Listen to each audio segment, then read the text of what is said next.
Hello students, कैसे हैं आप सब। Welcome back to my YouTube channel Shashi Sharma PhD. और आज हम एक नया टॉपिक स्टार्ट करेंगे और वो टॉपिक क्या होगा? मनी, पैसा। क्या होता है पैसा? बहुत इंपॉर्टेंट हम सबकी लाइफ में, है ना। हम सब इतनी भाग दौड़ कर रहे हैं, इतना इतना काम कर रहे हैं, पढ़ रहे हैं। क्यों पढ़ रहे हैं? ताकि हम पैसा कमा सके, उसी से तो हम हर चीज को परचेज कर पाते हैं।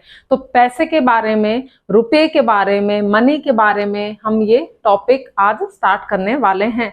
अब हम ये नहीं पढ़ेंगे कि लोग इलीगल एक्टिविटीज भी करते हैं, क्या क्या, मतलब मॉरल एजुकेशन की तरफ हम नहीं जाएंगे। We are just focusing what is money, money क्या है, इसकी सप्लाई कैसे होती है, इसको जो इश्यू है वो कौन करता है, आइडल सप्लाई क्या है, मनी की डेफिनेशन क्या है, मनी के वर्क्स क्या है, काम क्या है, फंक्शंस क्या है, ये सब आज से हम स्टार्ट करेंगे। ठीक है, तो पहला जो टॉपिक है इसमें वो क्या है आपका? बार्टर सिस्टम ऑफ एक्सचेंज, वस्तु विनिमय प्रणाली। लिख रहा है ना हिंदी में। क्या होती है वस्तु विनिमय प्रणाली? आपने जब 9th या 10th में एसएसटी पढ़ी होगी, ठीक है, उसमें आपने पढ़ा होगा, जरूर पढ़ा होगा कि वस्तु विनिमय प्रणाली होती क्या है।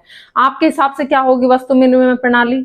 बताओगे, कमेंट्स में बताओगे? चलो बताना, मैं इतने तक आपको बता देती हूँ। ठीक है, मेरे हिसाब से वस्तु विनिमय प्रणाली क्या होगी?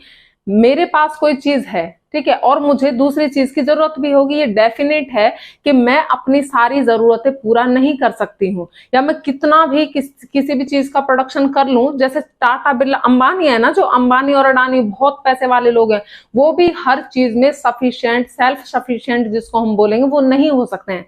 आत्मनिर्भर हर चीज में वो नहीं हो सकते। किसी ना किसी चीज के लिए उनको दूसरों पर डिपेंड रहना पड़ेगा। और ये डिपेंडेंस है ना, कि मैं किसी और पर डिपेंड हूं, कोई और किसी और पर डिपेंड है, या कोई मुझ पर भी डिपेंड होगा किसी चीज के लिए।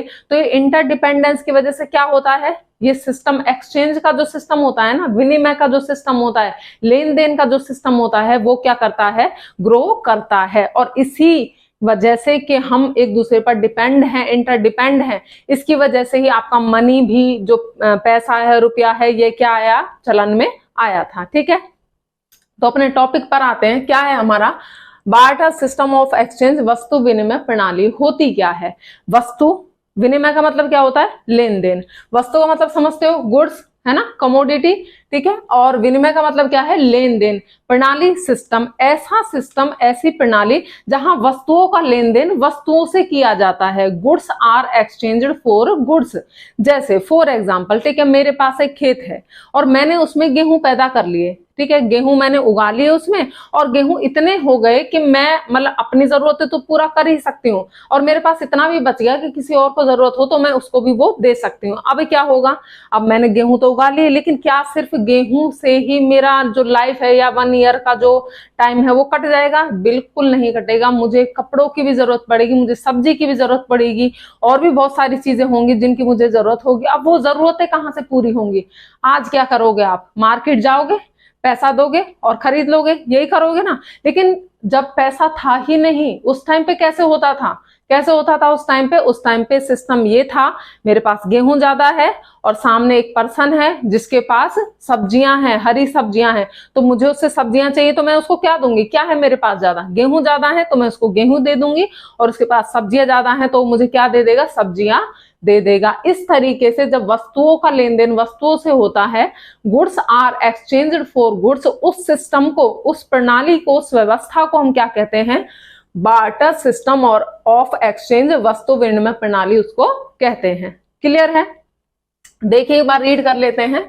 Barter system is a system, वस्तु विनिमय प्रणाली वो प्रणाली होती है ऑफ एक्सचेंज, विनिमय की, where goods are exchanged for goods. Goods को आप कमोडिटी भी लिख सकते हो। कमोडिटी और गुड्स दोनों का मीनिंग एक ही होता है, वस्तु।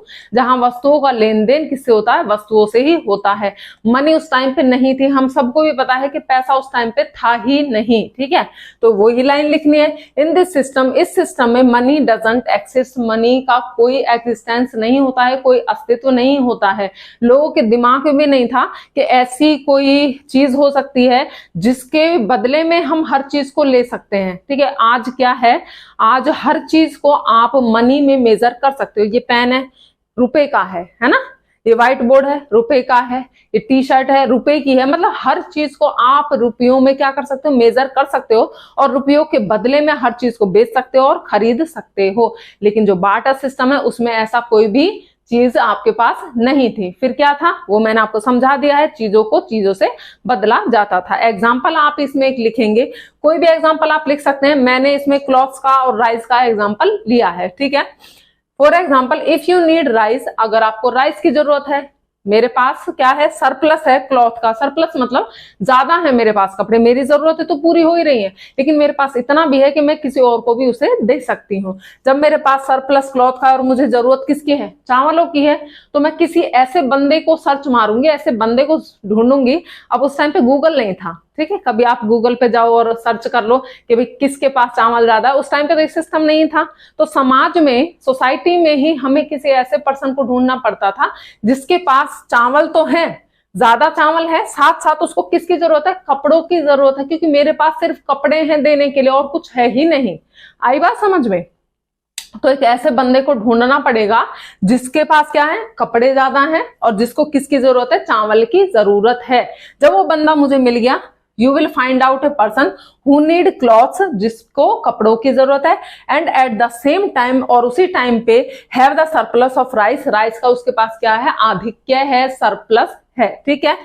Then clothes will be exchange for rice, और जब ऐसा मुझे पर्सन कोई मिल जाएगा जिसके पास क्या है, राइस ज्यादा है और कपड़ों की जिसको जरूरत है, तो मैं उससे क्या करूंगी, एक्सचेंज कर लूंगी और उसकी जरूरतें भी पूरी हो जाएंगी और मेरी जरूरतें भी पूरी हो जाएंगी। ये जो सिस्टम है ये क्या है, आपका वस्तु विनिमय प्रणाली है, बार्टर सिस्टम ऑफ एक्सचेंज आपका कहलाएगा, ठीक है। इससे एक अर्थव्यवस्था और बनती है, ठीक है। अभी तक हमने कितनी अर्थव्यवस्था पढ़ी है, समाजवादी, मिक्स्ड और ओपन या पूंजीवादी जिसको कह लीजिए, कैपिटलिस्टिक इकोनॉमी जिसको कह लीजिए, ठीक है। तो ये 3 तरीके की अर्थव्यवस्था हमने पढ़ी। इससे जो ये बार्टर सिस्टम है, इससे एक अर्थव्यवस्था, एक इकोनॉमी और बनती है, और उस इकोनॉमी को हम क्या कहते हैं, सीसी इकोनॉमी। अभी बताती हूँ क्या होती है। और इकोनॉमी सामने आई, वो कौन सी आपकी, सीसी इकोनॉमी। सी का मतलब क्या होता है, सी का मतलब होता है कमोडिटी, कमोडिटी गुड्स, गुड्स वस्तुएं। आई बात समझ में। तो सीसी इकोनॉमी, सीसी मतलब गुड्स, गुड्स या कमोडिटी, कमोडिटी इकोनॉमी, वस्तु, वस्तु अर्थव्यवस्था। वाओ, प्रोनाउंसिंग गुड है ना, अच्छा प्रोनाउंसिएशन हो रहा है। तो वस्तु, वस्तु अर्थव्यवस्था या कमोडिटी, कमोडिटी इकोनॉमी। वो इकोनॉमी पहले देख लीजिए, सी स्टैंड फॉर कमोडिटी, बता दिया। सी का मतलब क्या है, कमोडिटी है, कमोडिटी मीन्स वस्तु ही होता है आपका। तो सो सी इकोनॉमी मीन्स क्या होगा आपका, कमोडिटी, कमोडिटी इकोनॉमी। इसका मतलब होगा वस्तु, वस्तु अर्थव्यवस्था। इस अर्थव्यवस्था में भी बार्टर सिस्टम ही डोमिनेटेड होता है, या बार्टर सिस्टम का ही क्या होता है, प्रचलन होता है। वस्तु विनिमय प्रणाली ही इस जो सिस्टम है, इस जो इकोनॉमी में काम करता है। क्यों, नाम ही क्या है, सीसी इकोनॉमी है ना आपका नाम। तो वस्तु, वस्तु अर्थव्यवस्था यानी वस्तुओं का जो एक्सचेंज होगा, विनिमय होगा, वो किससे होगा, वस्तुओं से ही होगा। तो ये भी वही इकोनॉमी, डेफिनेशन सेम सी ही रहेगी। An economy where commodities are exchange for commodities. तो ये वाली अर्थव्यवस्था सीसी इकोनॉमी वो इकोनॉमी होती है जहां पर वस्तुओं का लेन देन किससे होता है, वस्तुओं से होता है। And last, CC economy is dominated by barter system of exchange. और सीसी जो इकोनॉमी होती है, वस्तु, वस्तु अर्थव्यवस्था होती है, वहां पर किसका प्रचलन होता है, किसका डोमिनेशन होता है, बार्टर सिस्टम ऑफ एक्सचेंज का। ठीक है, क्लियर है, टॉपिक समझ में आ गया होगा। बार्टर सिस्टम, वस्तु विनिमय प्रणाली और सीसी इकोनॉमी क्या होती है। अगले जो वीडियो होगी उसमें हम पढ़ेंगे कि जो ये आपका बार्टर सिस्टम हमने पढ़ा है, वस्तु विनिमय प्रणाली, इसके ड्रॉबैक्स क्या हैं, इसके अवगुण क्या हैं, क्यों ये जो सिस्टम था ये ज्यादा चल नहीं पाया और इसकी जगह पे क्या सामने आया, एक एक्सचेंज का एक ऐसा मीडियम सामने आया जिसको हम क्या बोलते हैं, मनी बोलते हैं। तो मनी सिस्टम क्यों सामने आया, क्या क्या इसमें कमियां थी, ये हम नेक्स्ट वीडियो में पढ़ेंगे। ठीक है, नेक्स्ट वीडियो में मिलेंगे। चैनल को सब्सक्राइब करें, वीडियो को लाइक करें और अपने फ्रेंड्स के साथ शेयर करें नेक्स्ट वीडियो में। Okay, bye bye.